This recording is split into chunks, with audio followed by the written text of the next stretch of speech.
Welcome back to Sid Fleshman's The Whipping Boy. We are in chapter 19, being a full account of the happenings in the dark sewers.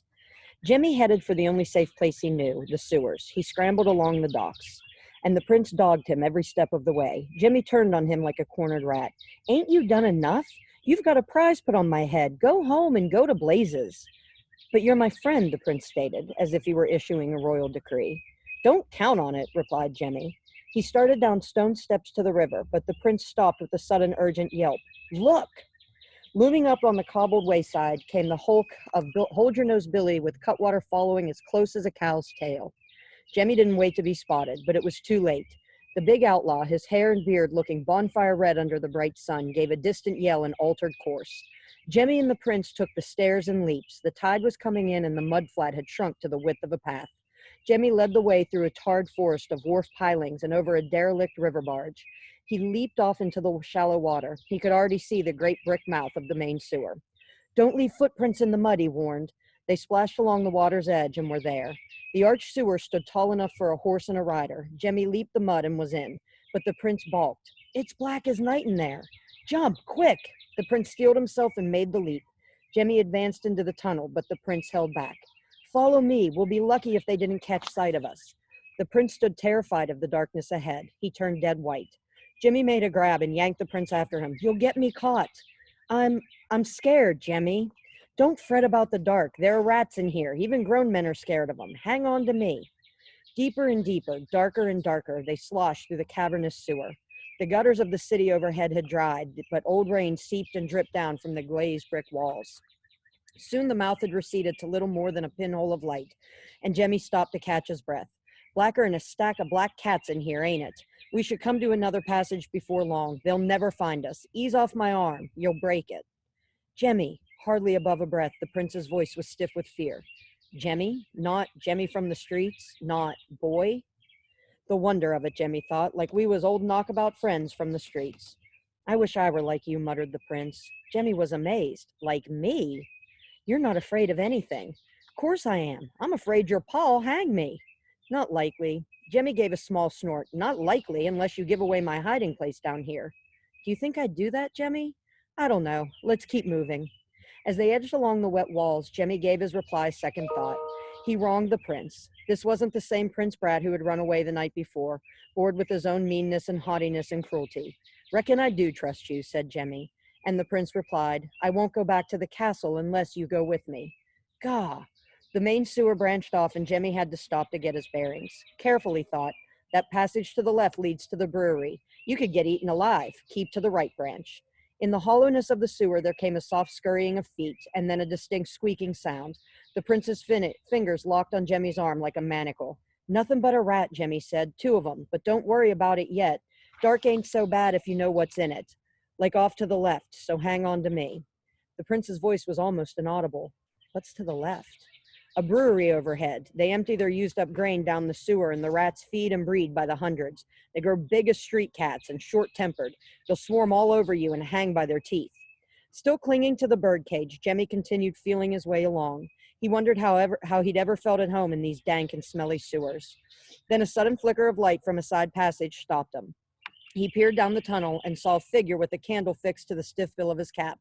A rat catcher. He could see a cage full of squealing rats. He entered the passage, and the man looked up. "Who goes there?" "Didn't mean to give you a scare," Jemmy whispered. "This is no place for boys." The man's full voice boomed and echoed through the sewers, and Jemmy took a quick look behind. "Hold it down, sir," he said softly, and then he recognized the rat catcher. "Ain't you old Johnny Tosher?" With the candle glowing from his hat bill, the man bent forward. "I declare, is that you, Jemmy?" "It is." "Ain't you grown since you left the sewers? I'd be obliged if you'd snuff out your candle, sir.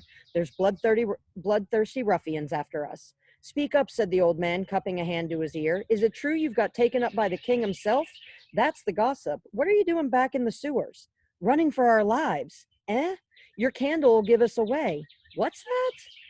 "You do us a kindness to pinch it out. Speak up, lad. Now you're a king's little gentleman, they learn you to talk in whispers? Come back for a visit, have you? Oh, your pa'd be proud." He gave the top of Jemmy's head a pat. "They say you're Prince Brat's own whipping boy." Suddenly the rat catcher straightened. "Who's there?" Looming up in the yellow glow stood an immense hairy figure and a rattle-boned man. Jemmy's heart stopped cold. What the blazes, roared Hold Your Nose Billy. They flummoxed us, Cutwater. That ain't the prince, it's the other one. I heard, Cutwater cried out. We whipped the prince himself. Worse than common murder, you said. Aye, the king'll skin us alive by inches. Mercy on us. But not if he don't find out. Both lurched forward to grab the boys. Jemmy swung the birdcage, knocking the candle flying. The flame sputtered out in the murky water, and the sewer was thrown into sudden darkness. Run for it, Jemmy yelled. I got one, cackled Cutwater.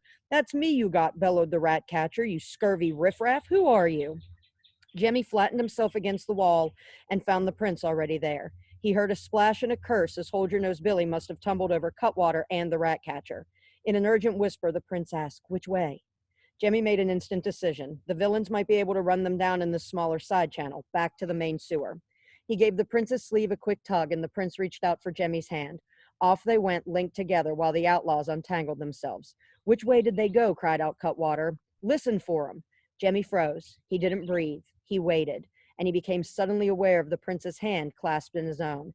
His first impulse was to withdraw his fingers, but the prince was hanging on for dear life.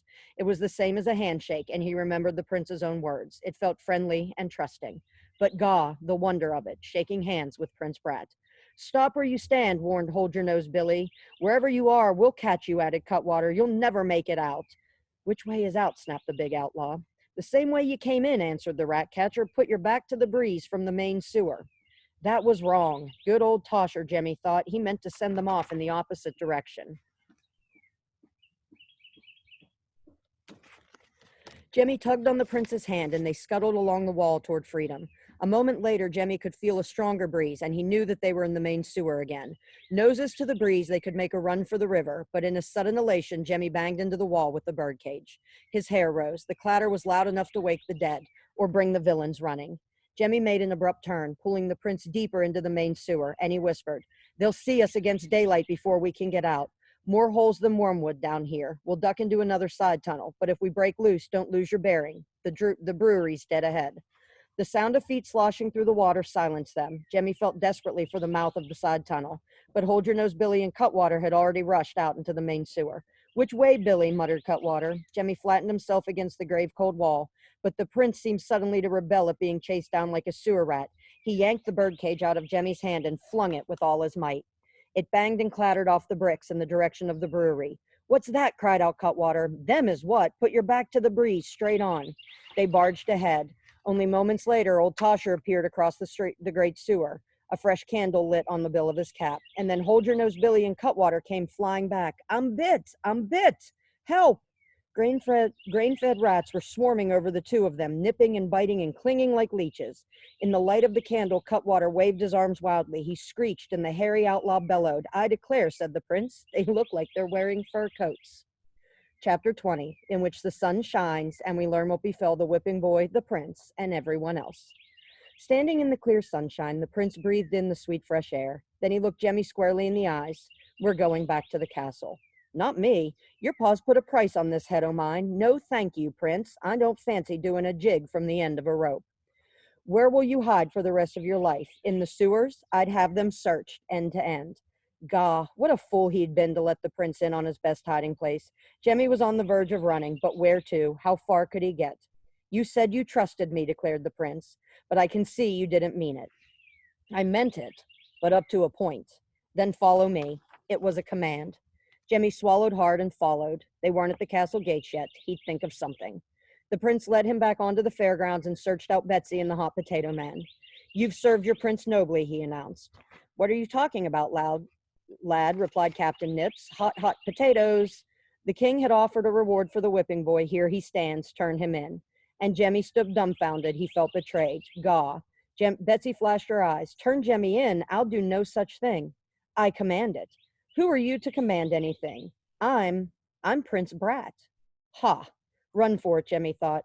Deeply wounded, he gave the prince a last blazing look. The prince returned a quick, playful wink. It befuddled Jemmy for an instant, and then in a flash, Jemmy saw for the first time the prince was up to a kindly piece of mischief. Head to toe, he's Prince Brat, said Jemmy. Better do what he says, or he'll have you boiled in oil. Jemmy had to wait with Betsy, Petunia, and Captain Nips while the prince was alone with the king. Finally, a pair of golden doors were opened, and the group was ushered into the throne room. The king sat with his legs crossed, and in the merest flicker of a smile on his lips. Betsy bowed low, and Captain Nips did the best he could. "The reward is yours," the king announced, and then he returned to the prince. "What about the bear? Came to your rescue, did he? Couldn't we give him the title of official dancing bear to your royal majesty, Papa? He'd draw crowds wherever he went." "Done." Betsy and Captain Nips were dismissed. Jemmy now stood alone. It seemed hours while the king gazed at him. He began to feel a noose tightening around his neck. "You ought to be whipped." "Yes, my lord. Prince Horace has caused enough mischief to wear out the hides of a dozen whipping boys. He tells me it's thanks to you he's back, sound and safe. The king thanks you." Jemmy took a small breath. "You were placed under the king's protection under one condition.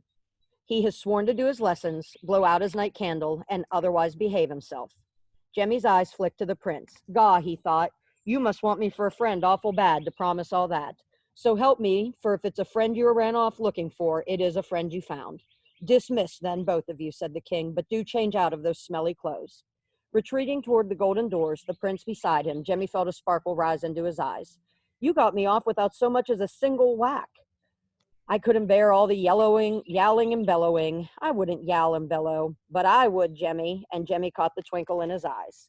Almost at the doors, they were stopped by the king's voice. "One more thing," the king broke into a smile that you could warm your hands over. "If you boys ever decide to run away again, take me with you." In the days that followed, ballad sellers began to cry out new and final verses of the notorious life of Hold Your Nose Billy and his partner Cutwater. An old rat catcher had seen them flee from the sewer, and he'd see them stow away aboard a ship raising its sails for a long voyage.